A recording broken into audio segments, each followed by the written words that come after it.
Good morning.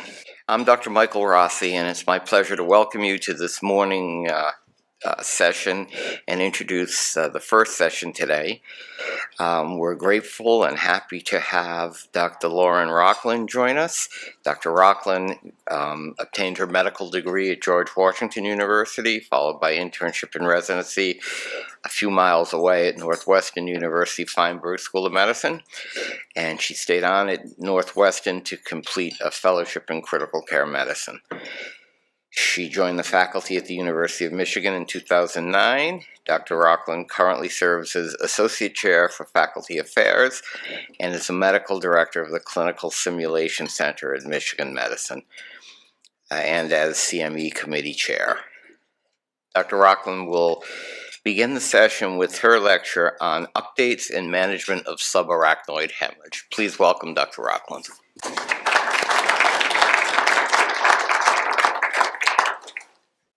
Okay, thank you, Dr. Rossi, for the wonderful introduction, and thank you all so much for having me. Special thanks to my colleague and friend, Dr. Melissa Burns, who suggested me for this topic.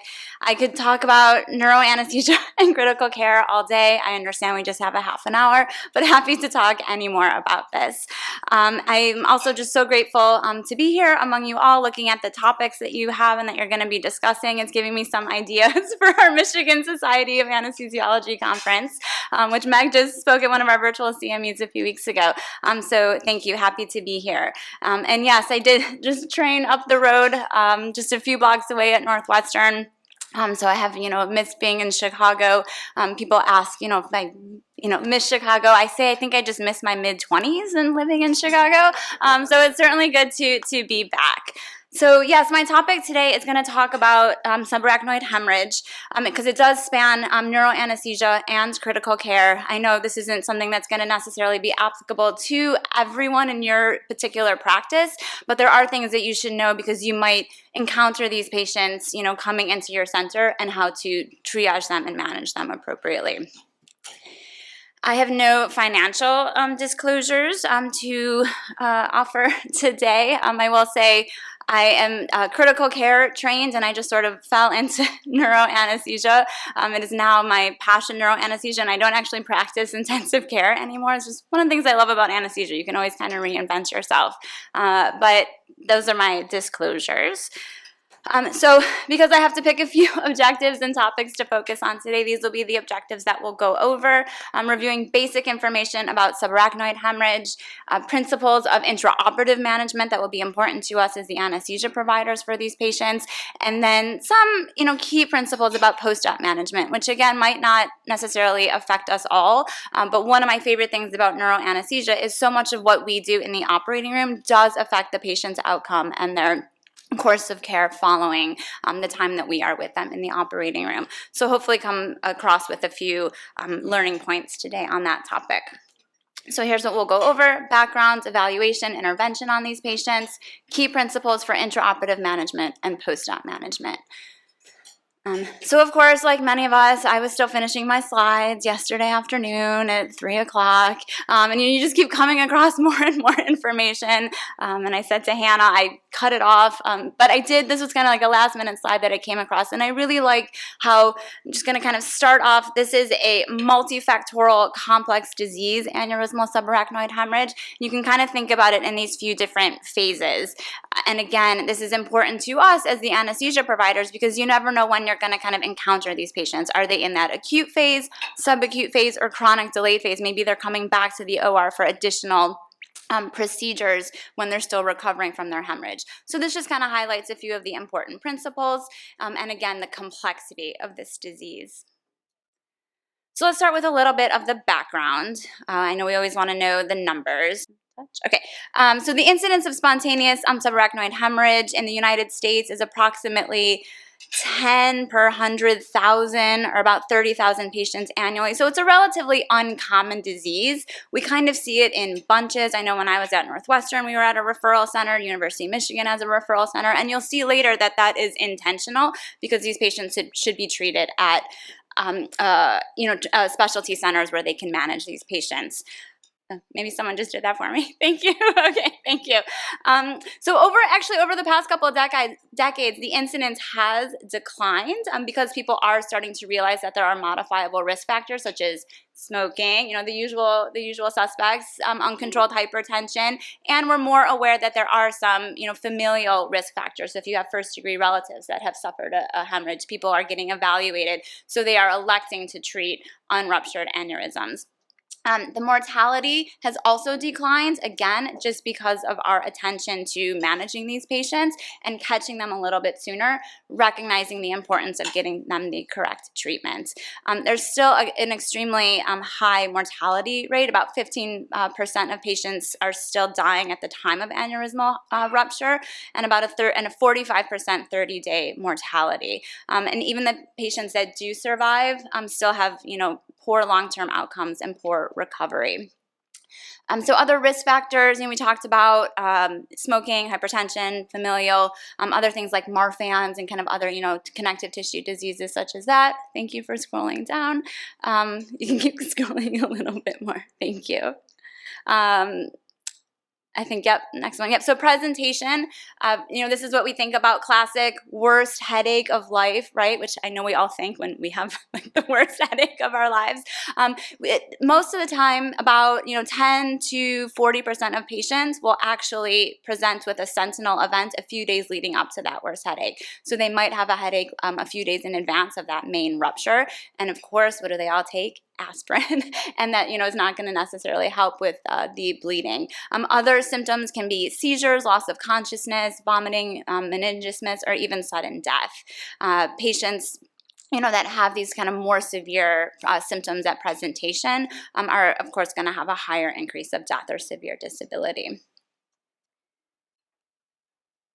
So other kind of prognostic factors, this is a big topic when managing these patients, trying to determine who's going to do well, who's not going to do well. One, so that we can kind of guide our treatment, but also guiding family members. It's really hard to manage these patients when we don't necessarily know how they're going to recover.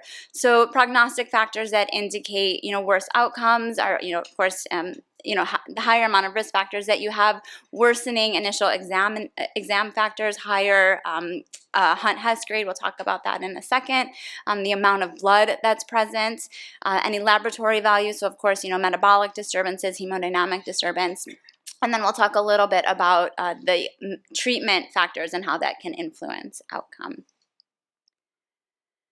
So moving on to evaluation, this is going to be a very busy slide, not intended to go over all in detail, but again, just to highlight the complexity of the disease and to highlight the different points in patient care where we may encounter these patients. So if you suspect that a patient is presenting with subarachnoid hemorrhage, there's a few different treatment paths that they can go down. So one will be, if there's an aneurysmal pattern, I think I can use the mouse here. Yeah, so if there's an aneurysmal pattern, they get sent for CT angiogram or DSA, which is digital subtraction angiography. So you might be encountering these patients in your interventional radiology suite if you have one at your where you work. So then again, if you see where there's an aneurysm that's ruptured, you can determine their course of treatment. If there's a non-aneurysmal pattern, that's a kind of separate treatment pathway. And then if there's a non-aneurysmal but a non-paramesencephalic pathway as well, I'm trying to look for causes and not causes. And again, their treatment pathway is going to be different. And again, now you're seeing they might come for MRI, so maybe now they're coming to your MRI suite. This becomes important because whichever pathway they fall into, again, it's going to be very different for them to get transferred potentially to a treatment center, or if they're going to stay in the interventional suite, for coiling or further intervention, or if they're going to transfer to the operating room for neurosurgical clipping of the aneurysm, or they're just going to be transferred up to the ICU for continued monitoring if there's not an aneurysmal rupture that is found.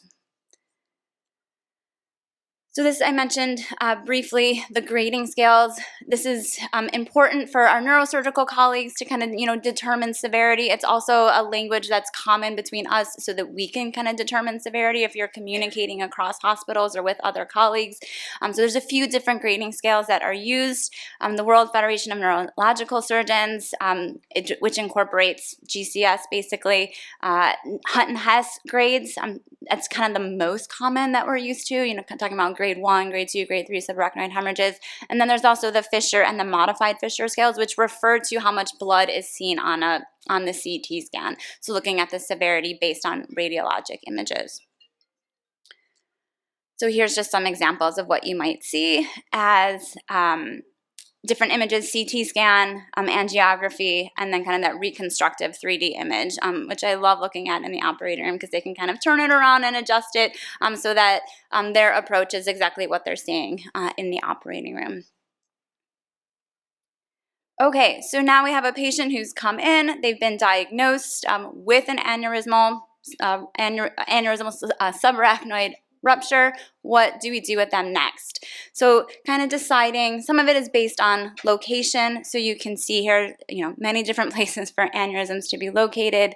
The most common is going to be the anterior communicating artery at about 30%, followed by PCOM, posterior communicating artery, at 25%, and then middle cerebral artery at 20%. So different size arteries, of course, affecting different parts of the brain. So part of where the aneurysm is located and the aneurysm anatomy is going to determine whether or not these patients are appropriate for coiling or clipping.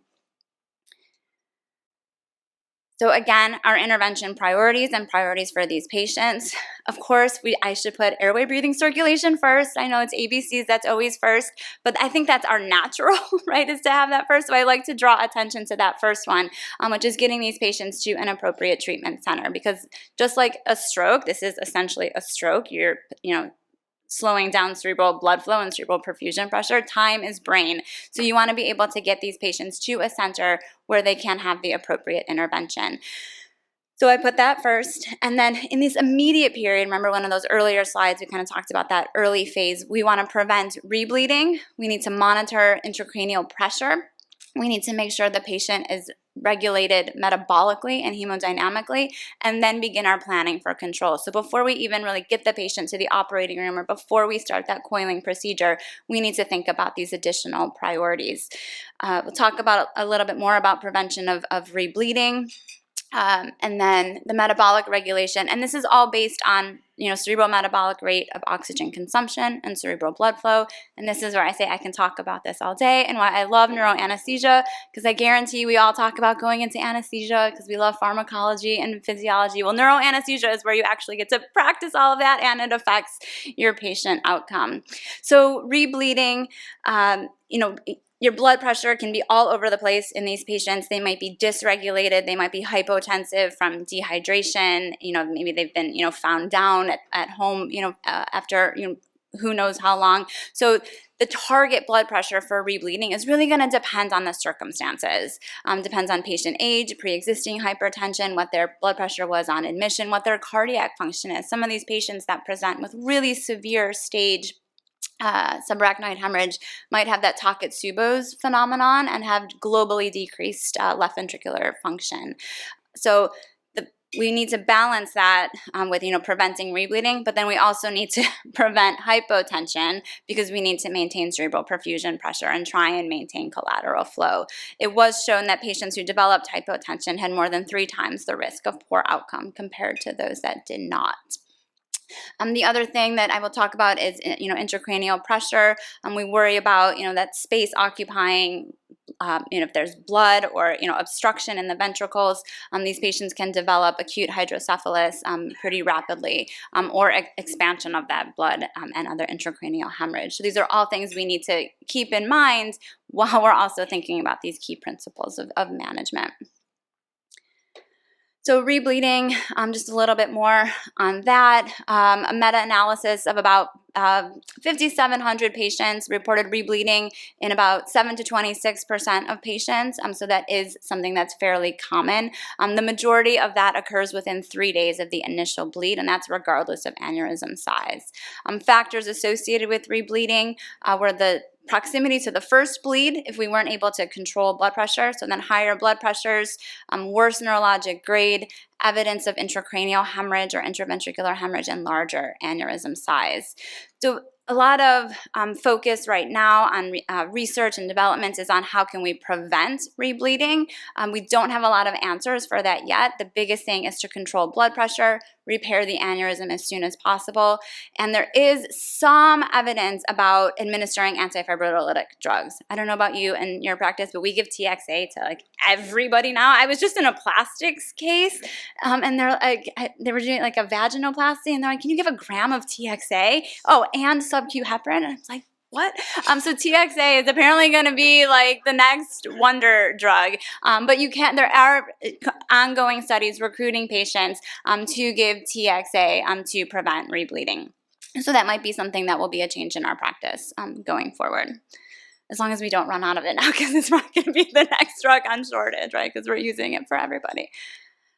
So, talking about rebleeding, talking about intervention as soon as possible. So I think this was one of the biggest topics that came up. You can see this is from the Lancet in 2002. This was the ISAT trial. This was the first trial that randomized patients to coiling or clipping. So this was a pretty landmark study.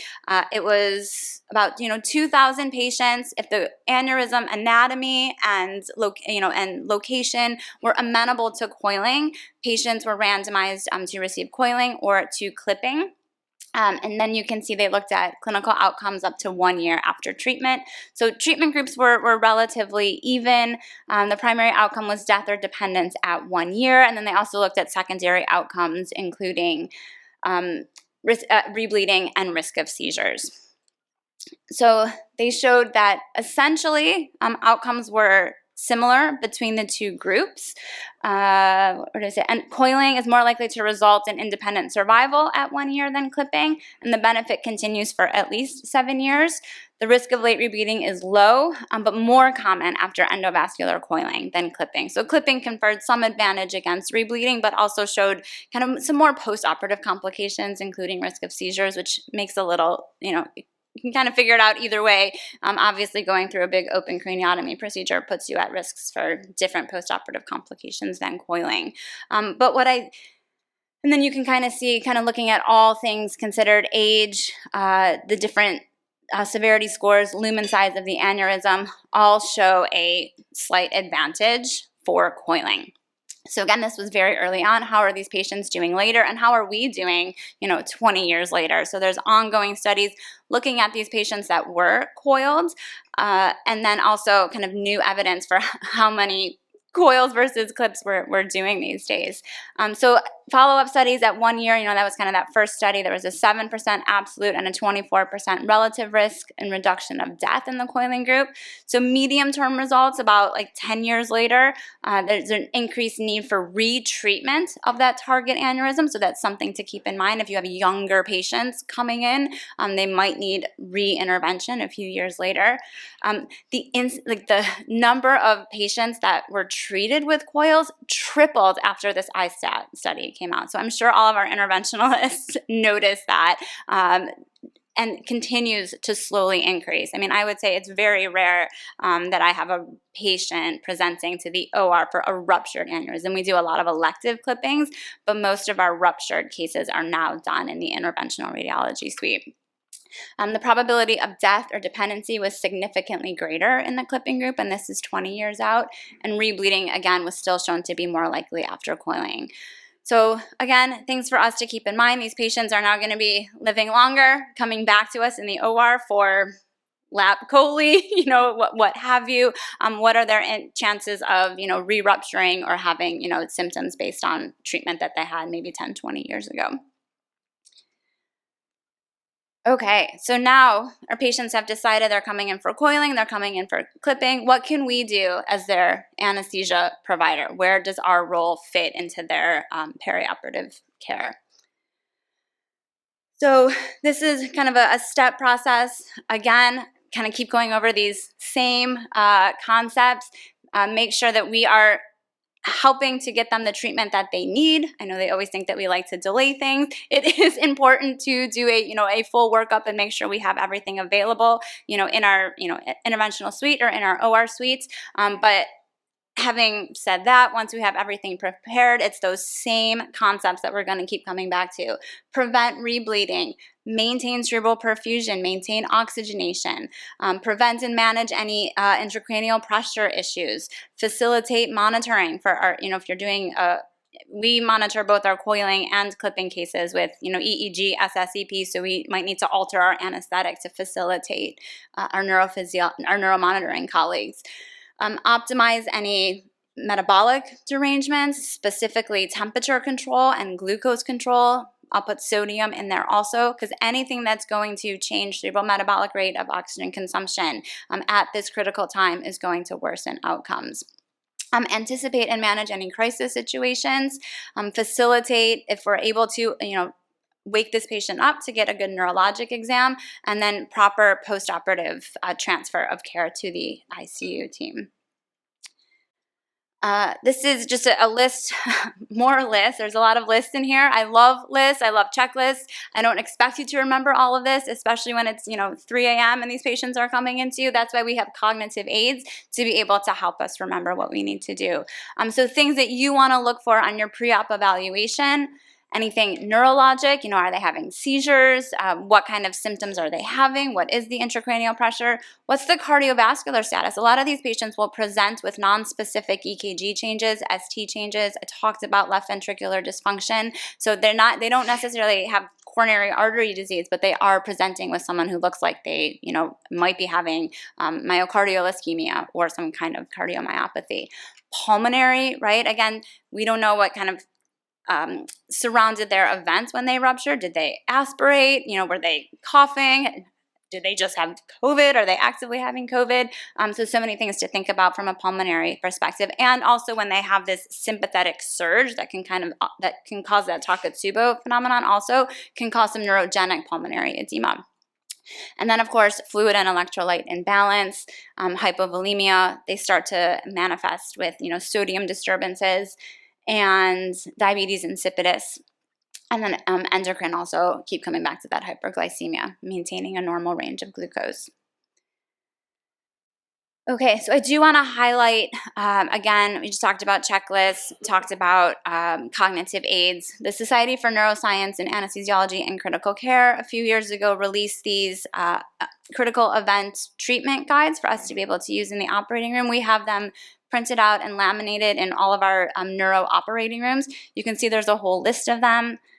I picked the ICP one just to kind of show you what it looks like. So very similar to the Stanford manual, which hopefully you all are aware of. This is really helpful, not only because it just kind of helps you figure out, like, is this the right diagnosis? Am I really seeing what I'm seeing? But also gives you, quick treatment guides, like how much mannitol am I supposed to give? How much, Lasix am I supposed to give? What are my goals for hyperventilation? So I strongly recommend using these guidelines. I'll come back to that in just a second. So again, these slides are busy. I'm not meant to, for you to read everything that's on here, but just to draw your attention to that there are these resources to be able to help you when you're managing one of these patients, because these are all the things that you should be looking at when patients are in the operating room, right? And just always kind of thinking about. I also like to include this EVD checklist. This is something that I go over every time a patient comes to me in the operating room with a ventriculostomy. I go over it with my resident or my nurse anesthetist colleagues that we're working with, because it's something that I see frequently, but it might not be something that they see frequently. And these are complex drains that if you're not used to managing, don't manage it. Refer to some sort of source to help you manage it, or a colleague who knows more about managing it. This is a nice checklist because it helps me think about what I need to look at pre-operatively, right? Like, where's the drain set at? How much is it draining? What does the CSF look like? What happens when the patient has had a clamping trial? And then also tells you how to transport the patient, and then also what we need to monitor intraoperatively, as well as inform our surgeon if we're seeing anything on our end, changes in ICP, how much the patient is draining, what we need to notify them about. Okay, a few words about neuroprotection.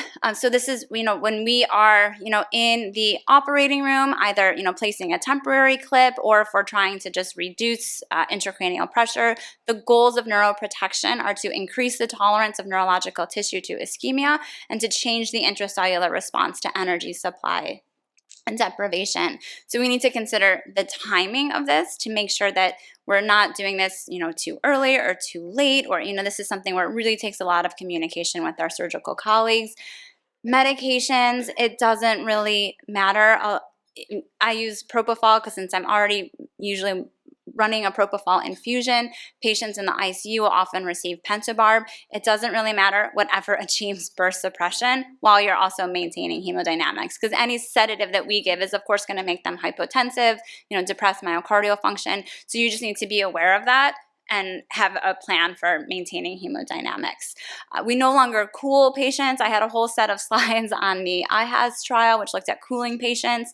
That study did not show any favor, actually showed risk of coagulopathy and infection in patients that were cooled, did not confer any benefit. So we do not routinely cool patients. And then again, just maintaining hemodynamics is one of the best things that you can do for neuroprotection to maintain that cerebral perfusion pressure. So a lot of this neuroprotection, again, it's a team sport. Be in communication with your neuromonitoring team if you have it, both in the interventional suite and in the OR and in the operating room with your surgical team. Okay, a few words about adenosine, and this study was done by my colleagues at Northwestern.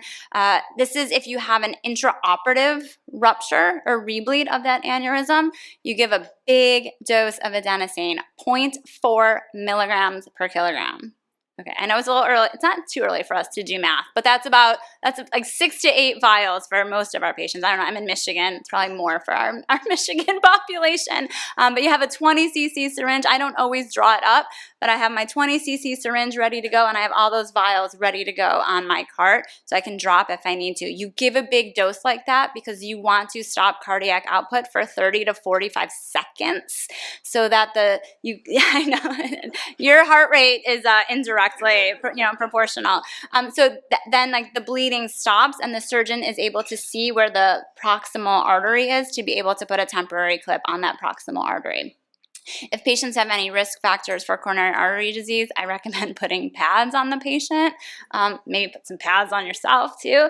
But yeah, it's a long time, to see nothing going across your monitor. I've had to do this twice in the past 15 years, so it's not anything that is common, but again, it's something that we are able to provide, for our surgeons to be able to get the access they need to place that clip on, and again, hopefully improve the outcomes for the patient.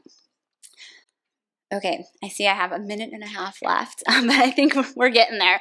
So post-operative management, the main things we need to worry about, I put into categories of neurologic complications and systemic complications. The main neurologic complications that we're concerned about is, of course, what we've all, always hear about vasospasm or delayed cerebral ischemia, which will then result in cerebral infarction. So you can see the different definitions there. Monitoring, it's really important to monitor these patients every day, which is why at most centers, these patients have a 2-week course at least in the intensive care unit because they need that, every 1 hour close monitoring. Daily transcranial Dopplers or other ways to monitor cerebral perfusion. That's the most common. It's the least invasive. Patients who are a little bit more severe, you can do something like brain tissue oxygenation or jugular venous oximetry. Here's just an example of what transcranial Dopplers looks like. It's looking at the flow through the cerebral arteries. And so that's why it's important to get a trend over day to day, because if you notice an increase in velocity, that's an indication that the patient is heading towards vasospasm. So prevention, again, this is where a lot of work is being focused right now. We still don't have many answers. I know when I was a resident, we gave everybody statins. That doesn't work. When I came to Michigan, we gave everybody magnesium infusions. That doesn't really work. The only thing that really works is nimodipine. Start that early and continue that through the course. You can see all these other methods that have been studied. There's some new studies looking at clazosentan and then cilastazol, which are are, an endothelin-1 receptor antagonist and a phosphodiesterase enzyme. Again, looking at meta-analysis, not really showing any benefit. So the biggest benefits are going to be in supporting the patient and the nimodipine. If you have vasospasm that is identified and that the patient is having focal neurologic changes, you can kind of go through that treatment, starting with first-line therapy. We thought about the triple H therapy. We're still, there, again, making sure the patient is adequately volume resuscitated, adequate blood pressure, and then you can start thinking about IR for intervention, intraarterial nicardipine or another vasodilator. And then if they are really kind of at that extremis with their vasospasm, you have to think, or if you can't maintain that hypertension and hypervolemia for cardiac reasons, you have to think about other ways to be able to maintain that cerebral perfusion. 2 more slides. CSF diversion, we talk about, again, we can't really predict which patients are going to have hydrocephalus. There's no benefit to kind of, this prophylactic where they do like a fenestration of the lamina terminalis to help, with communication. No benefit conferred for that. No predictors who will develop shunt dependency.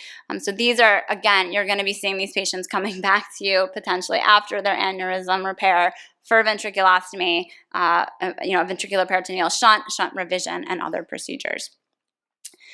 Okay, systemic complications, again, just highlighting the complexity. Every single organ system is going to be affected depending on severity of the patient and their other sort of coexisting diseases. Getting these patients hooked up with physical therapy, speech therapy, ventilator weaning, all of that stuff is going to become very important for these patients because they're at risk for so many different systemic complications. Okay, so conclusions. Overall, this is a highly complex disease with a high morbidity and mortality. Recommended treatment at a specialty center so that you have all these resources in place to be able to appropriately treat these patients. Early diagnosis and supportive care is extremely important as well early on. I like to highlight the importance of our intraoperative management because so much of what we do in the operating room can affect their long-term course. And of course, there's unique postoperative considerations for these patients, but then also when they present themselves back to us in the operating room or for any other time that we might be able to participate in their care. These are my references. Happy to share any of these slides. I don't know if you'll get the slides as part of the conference. But again, thank you for having me, and I look forward to your questions later on. Thank you.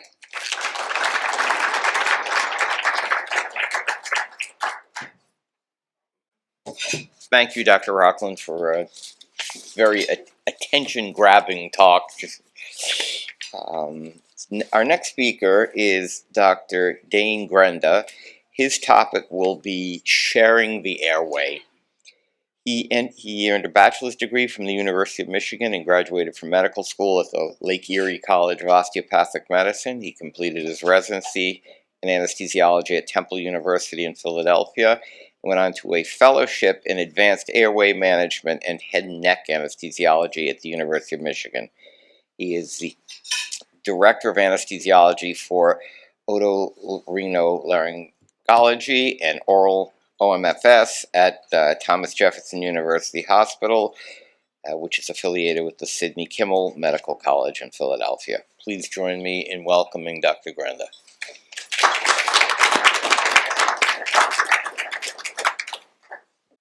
Thank you, Dr. Rossi. Everyone can hear me okay? Good morning to everybody. Wonderful talk, Dr. Rockland. Truth be told, I had no idea. I must have missed something on one of the emails that was sent prior to the session. I had no idea that Dr. Rockland was going to be speaking this morning, and she was one of my colleague mentors at the University of Michigan, so very exciting. I want to thank Dr. Suzanne Huffnagel, who I do not believe is here. She was the one that initially reached out to me to discuss or give a presentation on shared airway management. And as you could imagine, it seems like a relatively simple topic. I would argue that it's relatively complex, but you can simplify it if you follow certain key steps, really harping on the elements of communication and teamwork. So the title of my talk is Navigating the Shared Airway, Emphasizing Communication and Teamwork. For the interest of disclosure, I don't have any financial conflicts to this activity. And then briefly touching on some of my learning objectives, obviously defining the shared airway and applying a formal definition to what that means. Understanding the key points of the NAP4 study, trial, or survey. Understanding the significance and application and communication in the shared airway. And then we'll walk through kind of a practical navigation of the shared airway. Okay, so truth be told, there was no, this is not a plug for Michigan anesthesiology by any stretch of the imagination. This was unanticipated, but just a little bit about myself. I did complete a fellowship following residency in head and neck advanced airway, difficult airway management at the University of Michigan. And any of the residents, medical students that are even remotely interested in airway management or anesthesiology, I kind of give a little bit of a plug for this because this experience far exceeded any of my expectations. And it truly set me up for success in my current position as the director of head and neck anesthesia, which I know is a mouthful, at Thomas Jefferson University Hospital. But based on my experience at the University of Michigan, it's a high volume center for ENT and OMFS on a given day, and Dr. Rockland can correct me. On average, we're talking 5 to 7 rooms devoted just to ENT and OMFS, and that's excluding thoracic and interventional pulm. We manage relatively complex airway pathology, high volume center for head and neck anesthesia or for head and neck cancer, which encompasses a lot of the free flap, supraglottic masses, high volume center for patients presenting with subglottic stenosis and tracheal stenosis, as well as we do a fair amount of interventional pulmonology procedures, which are actually quite interesting. And I truthfully, beyond like an E-bus or something of that nature, I really didn't do much of that in residency. But the biggest thing, one of the big things that I gained from my experience at the University of Michigan was kind of this expertise and appreciation and understanding of the shared airway and what that truly meant. And there's been a lot of attention around these fellowships recently, to the extent that they're increasing volume nationwide. So the 3 original were Stanford, Michigan, and Montefiore. And it's since extended to Yale has started one. I believe there's one at MD Anderson, as well as at Mount Sinai in New York. And these are supported by the 3 big airway societies, which are SHANA, Society of Head and Neck Anesthesia, Society of Airway Management, and which are the 2 US-based ones, as well as the Difficult Airway Society. So what is the shared airway? So a formal definition is manipulation of the airway or potential for amongst anesthesia and the surgical team, and this encompasses multiple different surgical specialties, right? So the obvious being ENT and OMFS. I group thoracic surgery into that, particularly when navigating double lumen tubes, lung transplants, so on and so forth.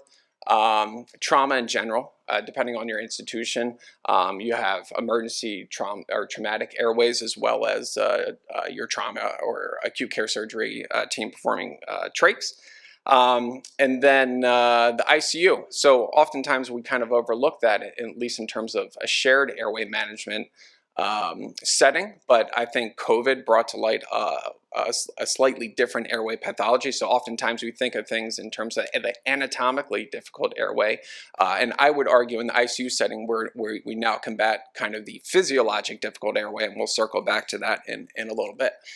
So one of the first articles that ever that kind of coined the term the shared airway and kind of offered up some degree of discussion around it was this article published in Current Anesthesia and Critical Care by Dr. Patel, mostly outlining kind of the different equipment that we use in airway management, different settings and potential ways for utilizing things such as double lumen tubes, jet ventilation, so on and so forth. But the big takeaway that I had from this article was the emphasis on the kind of this close communication between anesthesia and the surgical colleagues.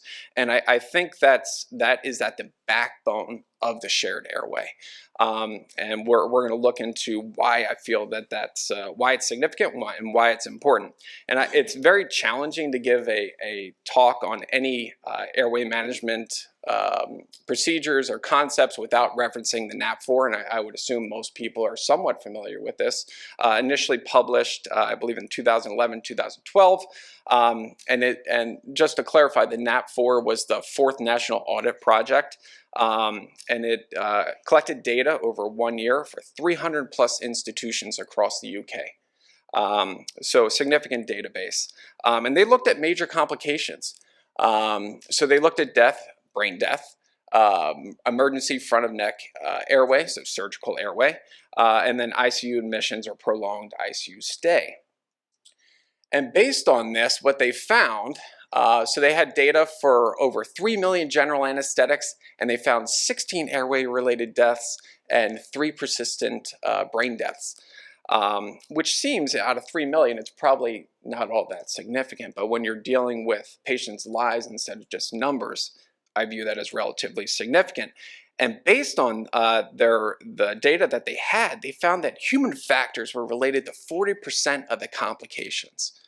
40% of the complications.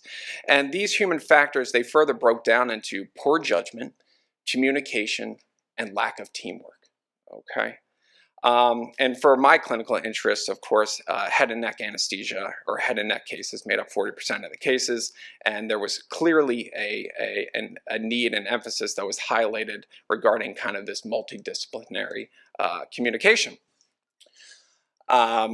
So a couple things that were later identified from the study was that there actually are some protective factors from all this. And 2 things that they pointed out were teamwork and effective communication can actually improve outcomes in airway management. So where is this being studied now, and is there room for further study? So we're going to kind of look at where things are now, and then we'll kind of work through how this is being applied and this emphasis on communication at a national level and how it's being incorporated at an institutional level. And then we'll kind of work through a case and how it can be applied to a shared airway experience. So one of the articles that kind of emphasizes this relationship, or was originally published in 2018 in Thoracic Surgery Clinics. Prior to this, there wasn't really much data or discussion around shared airway, at least in terms of relationship between surgeon and anesthesiologist. And this was a review article published. These 2 physicians, from what I recall, they were from an institution in Canada, and they kind of discussed, their experience with their patients, and their emphasis on close and continuous communication, both in the preoperative, intraoperative, and postoperative period. And they emphasized the discussion of if there was any airway compression, ventilator settings, SpO2, and extubation planning.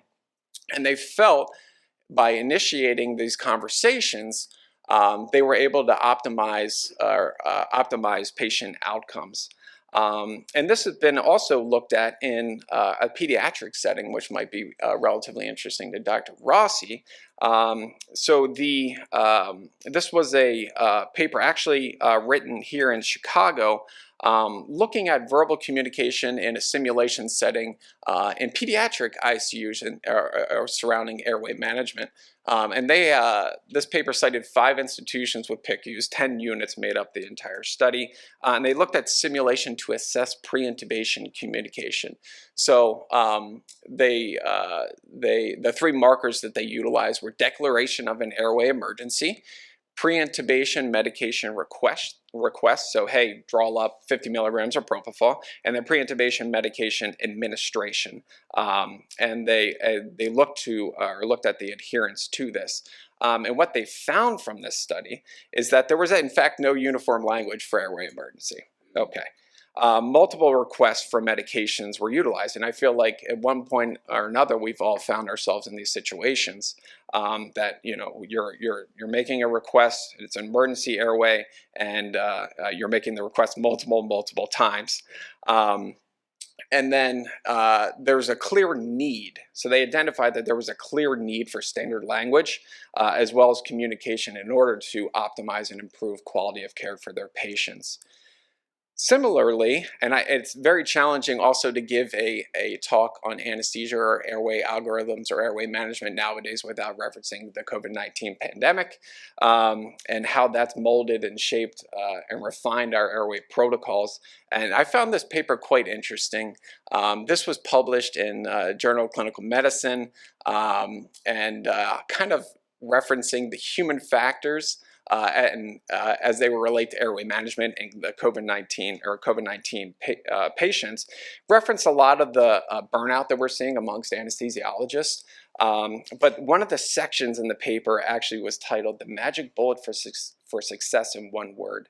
Was teamwork, and they utilized communication and teamwork, preparedness, of course, in order to combat some of these stressors that we saw while being deployed in COVID units and caring for our COVID-19 patients. And they felt by navigating this with good communication and teamwork, they were able to optimize patient outcomes. So how is this being applied at a national level? So one of the first set of guidelines proposed by the Difficult Airway Society. So again, I mentioned the three big airway societies. This one is actually a UK-based group. It's still an international group, but it's based out of the UK. Some of you might recognize Dr. Tim Cook. He's a big name, at least in head and neck anesthesia. He actually wrote the book on core concepts in head and neck anesthesia. And this was a proposed consensus statement. They used a modified Delphi, and they based the recommendations on the current literature and experts from around the world, including the UK, Italy, and China. And obviously the UK and Italy at the time were getting hit relatively hard. And this actually shaped most of our institutional national protocols around intubating and airway management for COVID patients.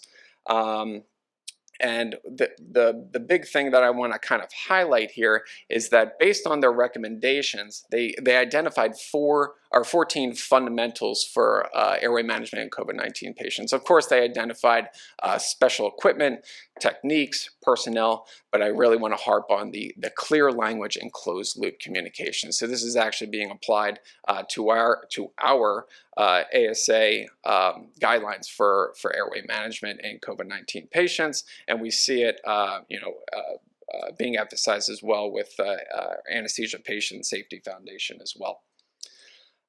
Similarly, we see it at an institutional level. So this was a QI project out of, from what I recall, was Ohio State, looking at communication and a formal communication protocol in patients with subglottic stenosis presenting for jet ventilation cases. And they collected data and looked at patients presenting with subglottic stenosis over the course of 3 years, 70 procedures, and they assessed the efficacy and safety since the implication of the protocol, particularly noting having an experienced surgeon and the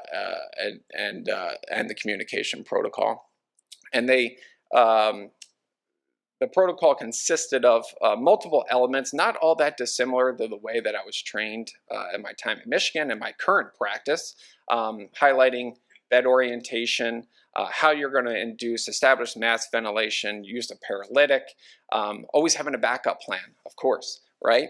So having a smaller endotracheal tube, an LMA, and assessing your anesthetic depth, and then they emphasize the cycle of communication as the backbone of improving patient outcomes. So how can this be utilized today? How can we apply this to a shared airway scenario? So preoperatively, based on the data, you always have to understand the pathology and the procedure at hand. I think it's also useful to understand the patient's symptoms, understand imaging, both the CT scan and if there's an NPL that exists in the chart, if it's an ENT or OMFS case. And again, I can't harp on this point enough. Open the lines of communication early. I know it seems, again, like a very simple thing, but it's often overlooked. And in my experience, the surgeons are incredibly receptive to it, particularly moving from Michigan to my current position.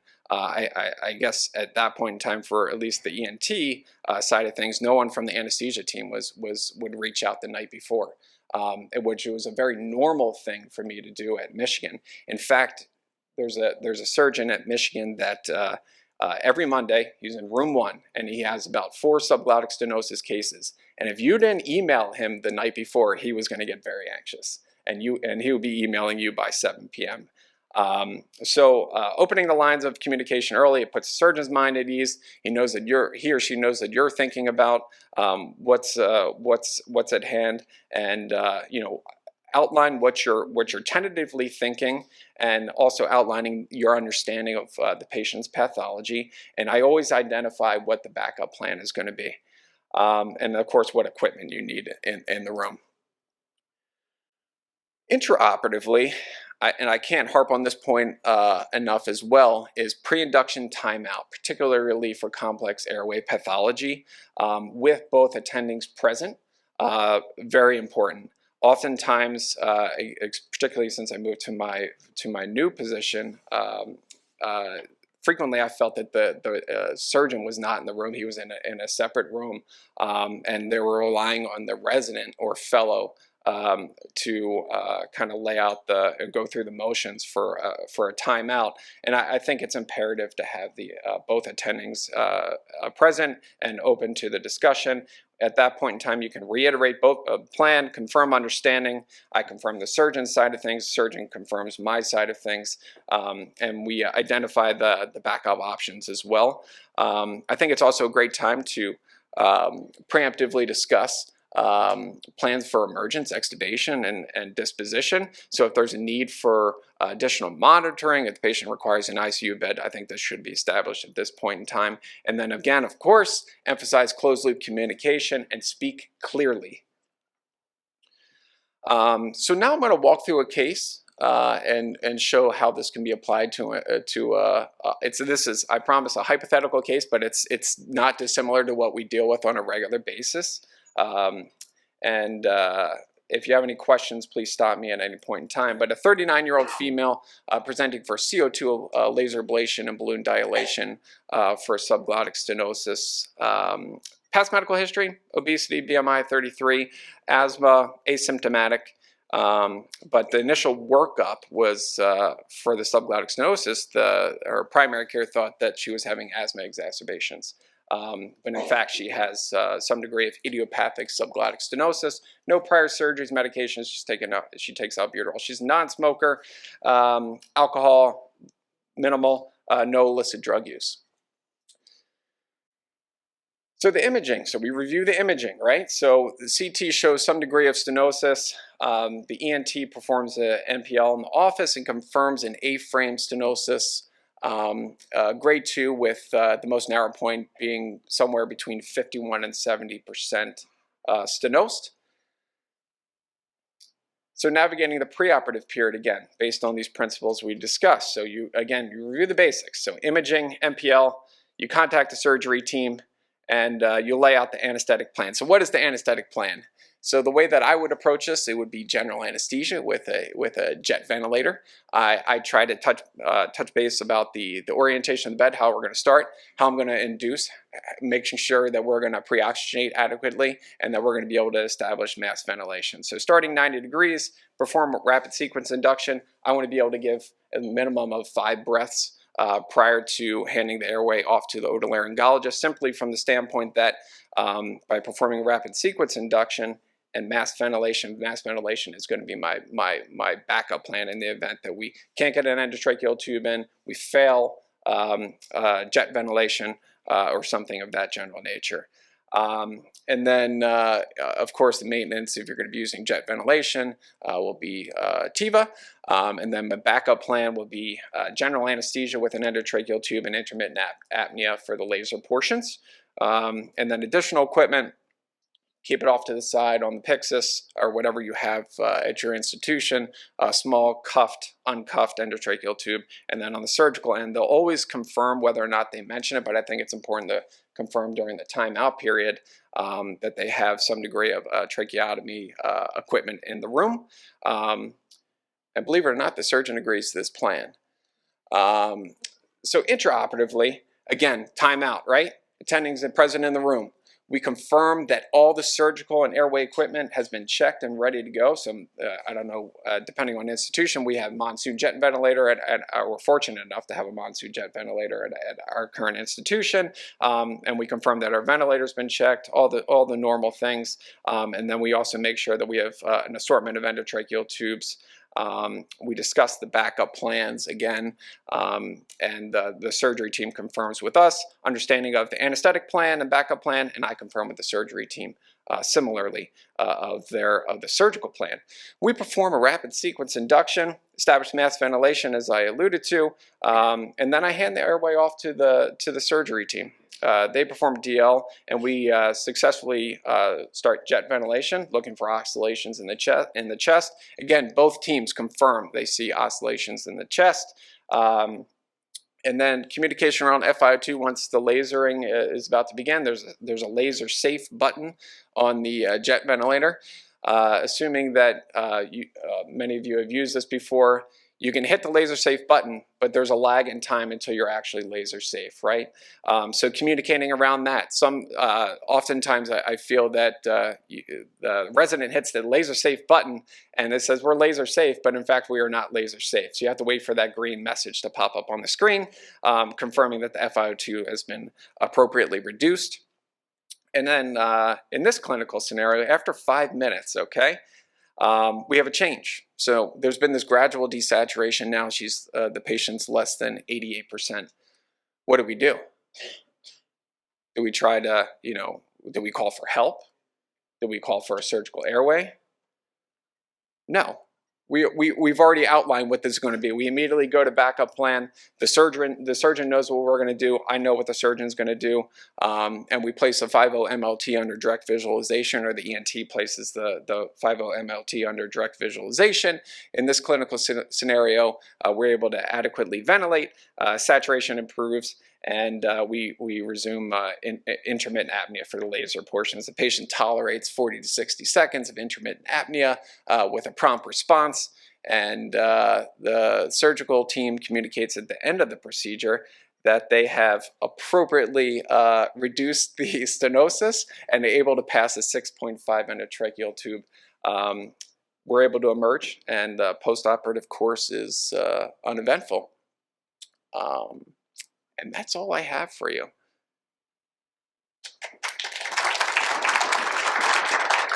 And a list of my references, I can send, of course, any of the slides if anyone's interested. Thank you very much. Are there any questions from our audience? If you have questions, please step up to one of the two microphones and address the questions to the speakers. So I have a question or two. Dr. Rockland, how common is it to have people walking around amongst the general public who've undergone either coiling or clipping? And would you recognize one if you didn't know their medical history? How common are stigmata, and to what degree are they debilitated? And Thank you. That's a great question. And I guess the good news and the bad news is there's going to be a lot more people walking around with coils in place and clips in place because, as I said, we are, able to treat these patients and have them have improved outcomes. I mean, sometimes it's like a stroke. So some patients, may have symptoms, following the hemorrhage, or they did in fact, have an infarction. But sometimes patients, recover completely. So it's not necessarily something that you would be able to recognize, just on, inspection of the patient, but where it becomes extremely important to delve into their history and their surgical history, and learn more about their course. We see it's not that common of a disease, maybe about, as I said, like 30,000 patients per year in the United States, a little bit less frequent worldwide. And, we have seen, that the incidence of more, severe cases are decreasing. And, again, hopefully, incidents as we are treating risk factors, recognizing the detrimental effects of smoking and uncontrolled hypertension. So hopefully, we see a less of ruptured aneurysms, but you still might have that patient who has an unruptured aneurysm with a coil or clip in place, which is also an important population to recognize. So overall, you might be seeing more because these patients are living longer, but maybe a little bit less because we are decreasing the incidence. But really important to, again, take that full history of your patient and take a deep dive into their past medical history. Thank you. Sir, you have a question. First off, I'd like to thank you both for your time and expertise. Two excellent presentations.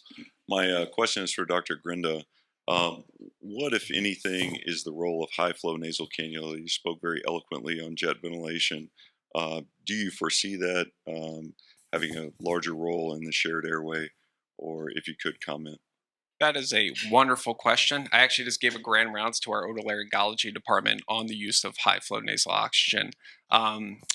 So the anesthetic application of high-flow nasal oxygenation in the operating room is frequently referred to as THRIVE, so transnasal humidified rapid insufflation ventilatory exchange, also a mouthful. During residency, what's that? Yeah. Or a noseful. Yes. I did not use it during residency. Frequently during fellowship. Actually, my mentor at Michigan he sings Thrive's praises. He is the cheerleader for Thrive without a doubt. I have been working to get it at my current position in my institution. It exists in the ICUs, so it's existed in the ICUs, and most of the data around it has existed in the ICUs for the past decade plus. But the anesthetic application of it is relatively a newer concept. Nonetheless, in the shared airway, I've done full cases, DL with biopsy, 45 minutes. I wouldn't exceed 45 minutes, but I've had apnea time up to 45 minutes without significant desaturations in the appropriate patients. Obviously, running TIVA without ever replacing an endotracheal tube, so it's very doable. You have to have the surgeon on board with it because sometimes they get a little antsy. But I think even using Thrive as a bridge to, if you're in an emergency airway scenario, I think the benefits certainly outweigh the risks, and it certainly helps optimize our patients in those specific scenarios. It's a low pressure system as opposed to our jet ventilator, so it probably applies. I think the literature states somewhere between a PEEP of 3 to 5. So it's relatively minimal. It's not necessarily going to expose the patient to an aspiration risk other than the spontaneously breathing, as opposed to the jet ventilator, which is a high pressure system. So your risk of pneumothorax, of course, goes up, particularly with subglottic jet ventilation using via a Hunsaker tube or an adapter of some sort. But I think there's a lot of room for study of Thrive, and I think it's an emerging concept. And I'm a big supporter of it, and I hope we see it more and more. Any just as a follow-up, any contraindications in terms of electrocautery or a laser case?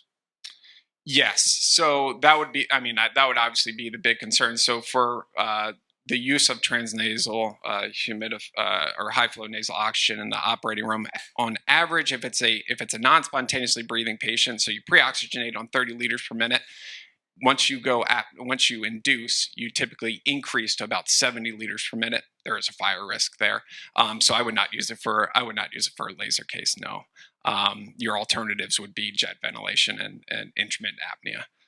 Yeah. Okay. Thank you for your comments. Of course. There. Thank you both for really excellent lectures. Dr. Grinda, doing a pediatric fellowship, we saw a lot of tubes get torched. And one of the things, do you have any strategies other than, one of the things we did was on the Zomig tube, we filled the balloon with lidocaine rather than just air. And if it got torched, then, you had lidocaine for some extra anesthesia as well as help put out the fire. What sort of strategies do you use if you get a fire? So thankfully, I preach to my residents. I try to put fires out before they ever exist. So in doing so, using laser safe tubes, that's one. Depending on the case, sometimes it's not feasible. But we have and I always thought the laser tubes were relatively harsh. Like actually, when you go to intubate, there's newer tubes now, and I think Michigan actually has them now as well. That so you don't have to draw up methylene blue and spill it all over the place. It actually has like a dissolvable tab, so all you need is a saline flush. You hook it up to the cuff, and you're able to inflate, and it mixes as you're inflating the cuff with saline. At least in terms of airway fire. So if you are going to be using a laser and you're going to be using a regular endotracheal tube, say for example, if this is a supraglottic lesion, I would insist that the surgeons pack the airway with moist gauze and that you're using laser safe tape. Yeah. Thank you. Yep. Thank you both for your lectures. Dr. Rockland, quick question about the subarachnoid hemorrhage. So as you had mentioned, we're doing these in younger patients. In someone who practices in pediatrics, we do these in very young kids and they do come back for later surgeries. Is there a time frame or age post-coiling or clipping that the chance of a rebleed diminishes significantly or drops off enough that if we do have a hypertensive crisis or any issues that we're less concerned? That's a great question. Thank you, Dr. Rogers. It kind of, I will say, as all my answers will be, it depends. We saw in the coiling studies looking at these patients 5, 10, 15, 20 years out that there are higher chances of patients that had coils placed, that they have a higher chance of requiring repeat intervention. So I would be more suspicious of a patient who did have a coiling intervention and is now, 10 years, 20 years out, walking around amongst us, coming back for, their lap chole, that they would have a higher chance of having a rebleed in the setting of, say, uncontrolled hypertension, surrounding laryngoscopy, versus someone who had a clipping in place. So the exact year, all these studies were looking, 5, 10, 15, 20 years. So I would say maybe past that 10-year mark is where I would start being more concerned that someone who had a coiling initially would start having a higher chance of rebleeding from that first aneurysm. The other thing you have to think about, and I didn't really talk about this, but sometimes these patients have multiple aneurysms, and they have one that's intervened on and one that's just being monitored. So something else to keep in mind, especially when you have one that's intervened on, but one that hasn't been intervened on, and we see that frequently. Great, thank you. Question referred to epiglottitis in an adult. Specific question regarding it? I see. So the question is around epiglottitis in adults and my approach to it. To be honest with you, I would say that I don't see it all that often, but when I do, it's usually in an emergent. It's usually an emergent airway, and we're coming down to the emergency room. Typically for that, awake fiber optic. I have a very low threshold to do an awake fiber optic, so I can visualize everything that's going on there. With Thrive, yes. Thank you. Assuming the emergency department has it. thrive as a, high flow as an adjunct. I would assume that the patient, if they're in acute distress, they're probably already on some degree of supplemental oxygen, but low threshold for an awake fiber optic at that point in time. If there's, of course, I always prefer to do things in the operating room if we have enough time to do that. So it was in the operating room. Yeah. So, because I feel like if I do see it, I'm in the emergency room and I'm negotiating with all the providers involved to see if we have time to get up to the operating room. That way, worst case scenario, right? We've already discussed and we know what ultimately what the backup will be a surgical airway, which I want to prevent as much as I possibly can, but it happens. And I think the patient would be much more upset with me if or the family would be very upset if we let the patient die, let alone if we weren't prepared and had a discussion around it. Yeah, I don't think that's a bad option. It really the issue with I err on the side of caution. The reason that I would prefer to do an awake fiber optic is that I feel that I could adequately,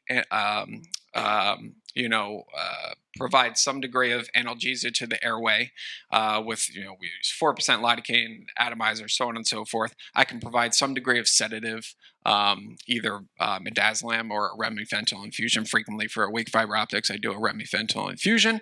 As soon as you get them in the room, to start the 0.05 mics per kg per minute, and by the time you have the monitors on, they're relatively calm and chilled out. Obviously, you can't do that in every patient, so you have to adjust your dose. But nonetheless, awake fiber optic, I don't think you could go wrong with it. If I induce general anesthesia and the swelling of the epiglottitis is so severe that I can't, I'm just going to mash up the airway just trying to advance the tube. There can be a potential downside to that. Dr. Rockland, is there a preferred pressor or inopressor of choice in someone who's on high dose nimodipine who's coming to the interventional suite and we deepen their anesthetic and they become hypotensive?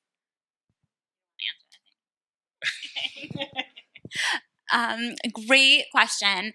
So a few things. So sometimes when patients are on nimodipine, the traditional dose is 60 milligrams Q4 hours. So patients that are having hypotension from that, we can change their dose to 30 milligrams Q2 hours. So hopefully they're less hypotensive. So that's one thing. The other thing is sometimes when they're in the interventional suite and they're putting in intra-arterial nicardipine, then is I think what you're talking about where they really drop. Again, I don't have a true preference, but as long as you're able to maintain their blood pressure, so someone who's already bradycardic, you probably aren't going to put them on phenylephrine. I really like norepinephrine in these settings because you get both, the constriction and the contractility boost. So that's a great choice. And I know we have dilute options now for running infusions of norepinephrine through peripheral IVs. I think the biggest thing is just anticipating it. And, I talked a lot about communication. Dane talks a lot about communication.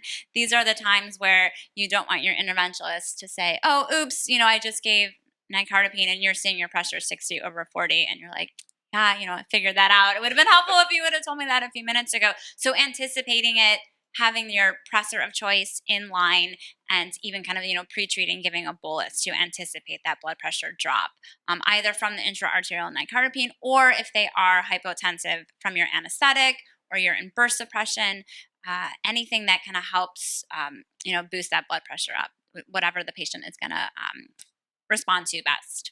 Calcium is the other question I get. Can you give calcium in patients that are on those calcium channel antagonists, like nimodipine and nicardipine? Absolutely. It's not going to interfere with how those medications work. And calcium is a great, pseudopressor for us. It's one of my, favorite medications to give, especially in those ENT flap cases when you can't give pressors. So giving calcium, anything that can kind of help with that, help with contractility and smooth muscle vasoconstriction for those vessels. But yeah, I don't get picky about things like that. Anything that works. And nothing's really shown improved outcomes. If anything has, then yes, absolutely, I'd advocate for it. But whatever you have available to you and whatever the patient is responding to best. Thank you. Yes, you each covered it all in your lectures.